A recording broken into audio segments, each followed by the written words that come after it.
Mas mula wong kene kita setan kedanyang. Kedanyang. Ya. Mbah Mampura pertama yo babat ning Sukosari iki. Kudu saiki kok ning goro-goro jare ning wali ning kono iki ora munggo Mbah Mampura rene ora ngaten. Krungu. Gondang. Napa? Kok enggak ning wali. Ning wali. Oh, temakam. Apa jenenge? Anyar niku to. Iya. Kidul SD niku. Nek aku ora percaya, Mbah Mampura ora ngendikan, ora wasiat. Kok bocah saiki padha ngomong. Saurung Wali Songo kuwi ora eneng. Saya Subakir tindak Jawa kuwi urung eneng menungso. Iki tak critakne nah ya. Mana tak kopi kuwi. Iki jimate Saya Subakir kang gawe nunggali tanah Jawa.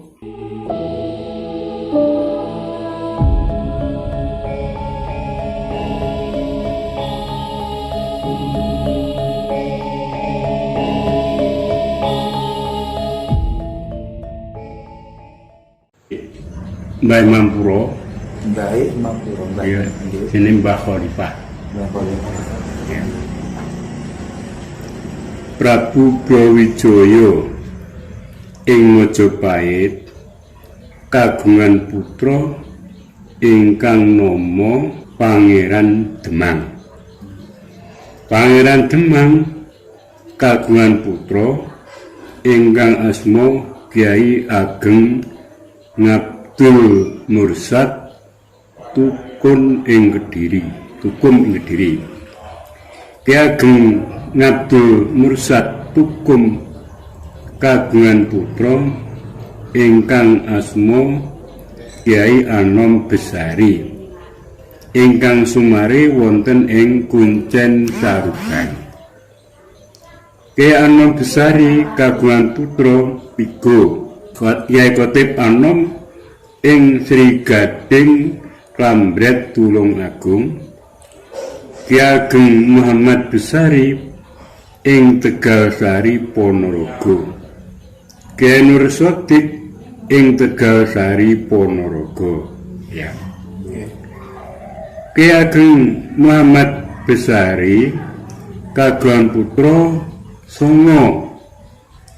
Siji Kyai Ishak Joper, loro Nyai Abdurrahman, telu Kyai Yakub, papat Kyai Ismail, 5 Kyai Bukhari, 6 Kyai Khalifah, 7 Kyai Iyas, 8 Kyai bin Umar Banjarsari, 9 Kyai Zainal Abidin Raja Selangor Malaysia. Kyai Khalifah kagungan putra 7.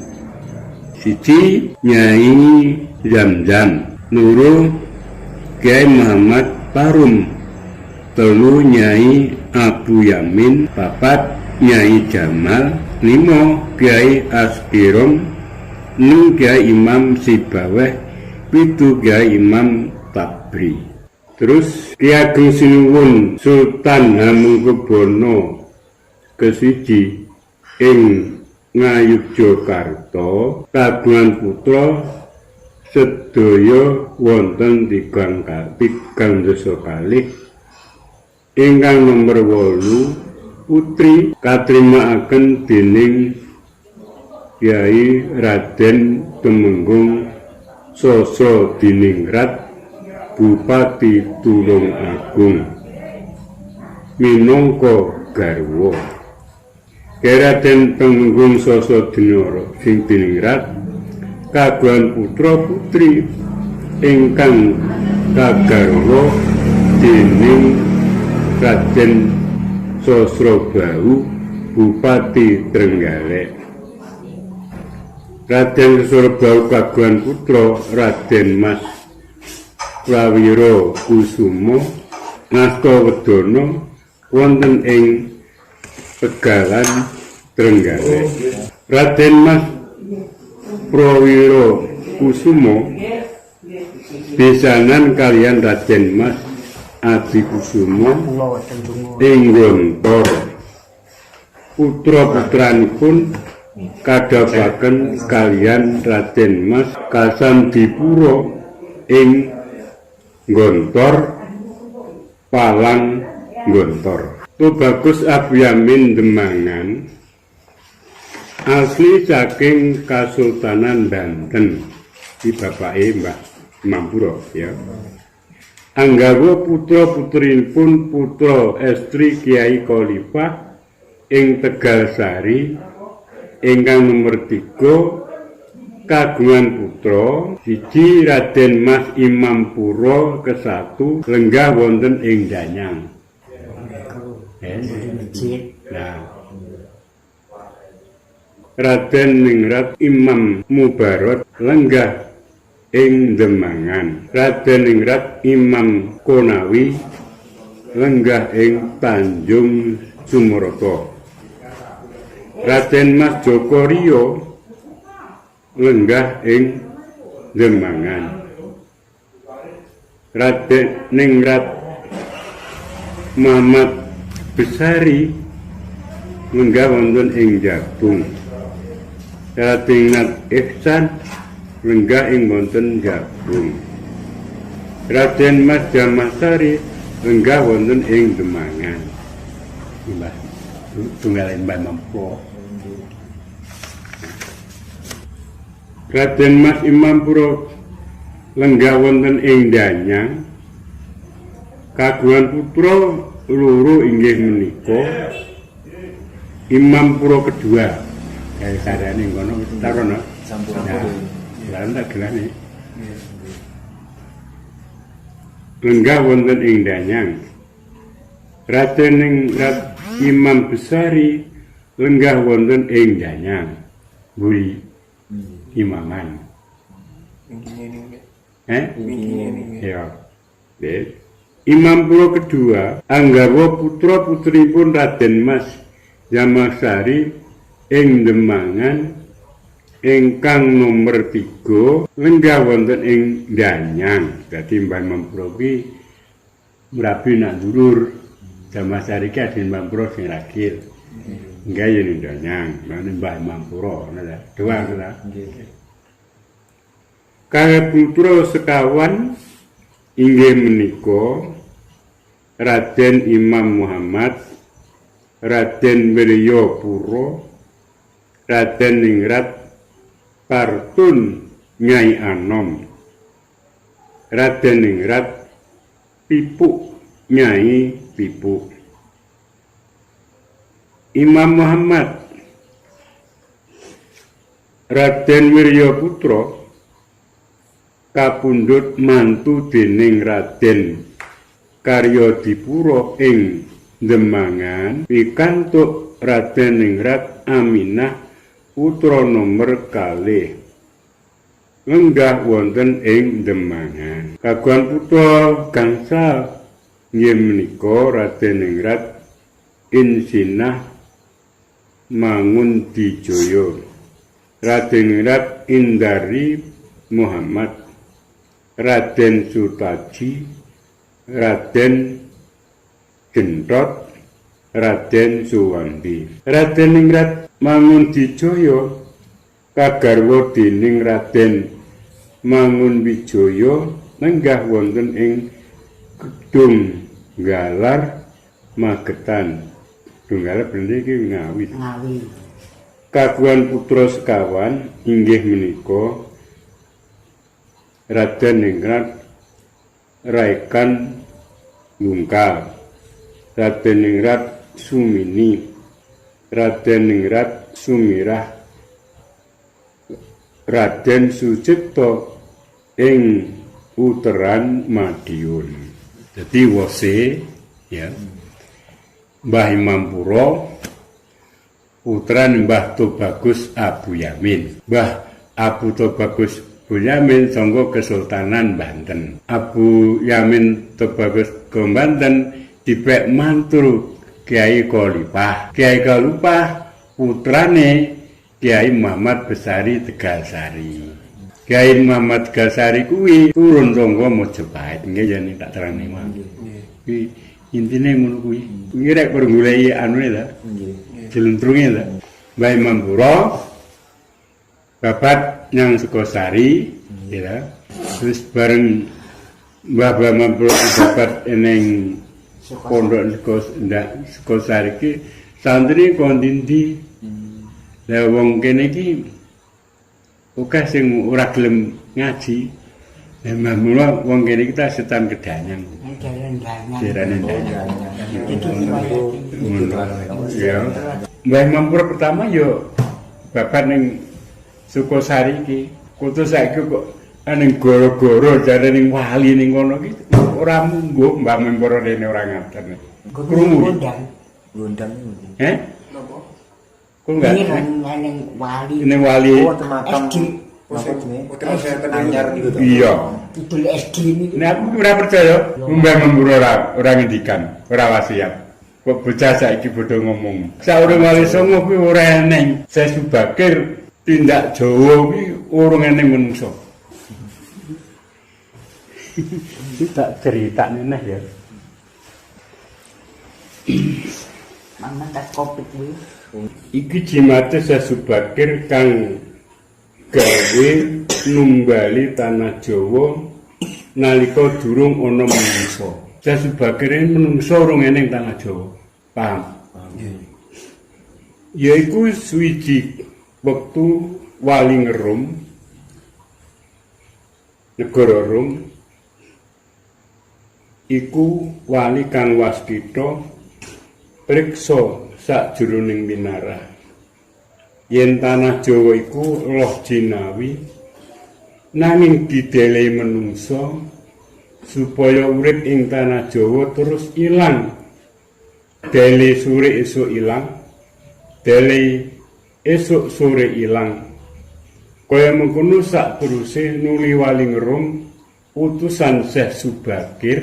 Syekh Subakir iki jimat raja pendemen papan sing sok katon mlorong saka kene kae. Sanga ngerum. Yaiku Gunung Tidar kang dadi udele jagat tanah Jawa. Gunung Tidar. Iya, Jawa Tengah. Bareng Saya Subakir kedhawuhan dening wali kang waskita nuli mangkat menyang tanah Jawa kanthi nggawa raja lan tumbak menuju papan sing mlorong yaiku Gunung Tidar. Jebul-jebul isine lelembut ilulu jenggetan begasaan arang kerang keruang dadi swara ra karuan. Uga ana pribanaspati swara ora kerang karuang gemuruh nanging Saya Subakir ora wedi. Malah luwih tambah mantep penggali. Nuli panjenengane maca muja semedi ana ing Gunung Tidar pirang-pirang bengi lan masang raja saka wali ngerum mau lan uga mendem tumbak. Bareng kono nuli ana makhluk sing korupane gegirisi nemoni Syekh Subakir. Nuli makhluk mau bengok-bengok sapa sing gawe panase awakku kabeh lan rakyatku kabeh iki. Nuli makhluk weruh Syekh Subakir lagi semedi ana ing gunung. Ing kono nuli takon makhluk mau, kowe sapa? Apa jin apa malaikat? Apa manungsa? Syekh Subakir mangsuli, aku manungsa saka ngarep perlu rene arep takon kowe sapa?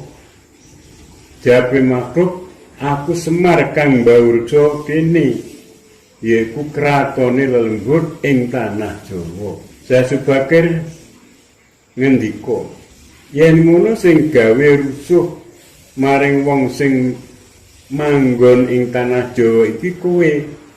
Wangsulane Semar, iya, pancen aku ora lega ora lilo yen tanah Jawa iki arep mbok delehi wong putih kabeh kece wong Islam. Jasubakir ndika jur kepriye karepmu? Semar mangsuli, kena tok delehi wong nanging kudu werna papat, siji putih, loro abang, telu blorok, papat ireng. Mengko yen Jasubakir kepengin wong putih akeh wong Islam, asal wis ana ratu Islam Bintoro Demak urung ning ratone Kasmo Raden Patah alias Kasan Putra Brawijaya turunan saka Putri Cempa iku akeh wong putih wong Islam. Nulis Jasubakir mangsuli, iya yen ngono aku pamit balik lan laporan maring Wali Ngerum apa sing dadi kasile pertemuan karo Ratu Lembut ing tanah Jawa ing Gunung Tidar. Nuli Wali Ngerum nurut banjur tanah Jawa dijalehi bibit papat saka Ngerum, saka Arab, saka Hindu, saka negara Cina. Mula ngasih saprene wong tanah Jawa werna-werna rupane, werna kulitane, uga werna-werna agamane. Sebab bibite mbiyen kaya ngono iku. Dadi selagine durung ana ratu adil, ora bisa Islam mutlak kang wis didhawuhake Rangga Warsita lagu tembang Dandang Gula. Bakal ana perang gedhen-gedhenan Jawa padha Jawane sabrang padha sabrange nuwana kang bisa ngalahake nili ana pitulung ira yang widi wali kang ginaib digdaya tanpa tapa balane mung sirula rubuh tumpes ludes wong kang anti agama mongkang kagum Nabi padha mlayu menyang masjid.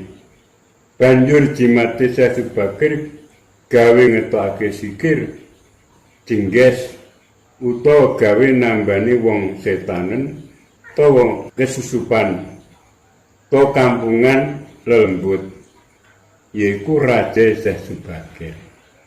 Jadi Jasubakir bari kundur kene urune wong kok balane ketinggalan ning kono kuwi. Sing ngomong ki usia ngomong saiki. Kok bodho percaya wong ado-ado. Ya aku sih. Mungkin urung ngene apa-apa.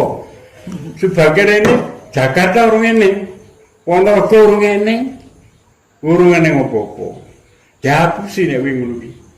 Babat agama iku apa petilasane mrene. Dan bangun petilasane mujidane. Kono apa ngene pinggir kali. Ini nek kowe ngerti riwayat, dalah dudu apa-apa. Banjal Raja Jasubakir tak wacane. Lha kok keblas kok. Nggon ngeten jebul.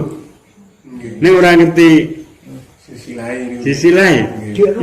YouTube yo ngapusi iso tenanan iso ta. Nek kono dhisik kuwi petilasane apa? Terus karo mae apa? Mbah ngempura gawe masjid iki lho. Duit iki teko dhewe. Kaya ngono kuwi. Ora dadak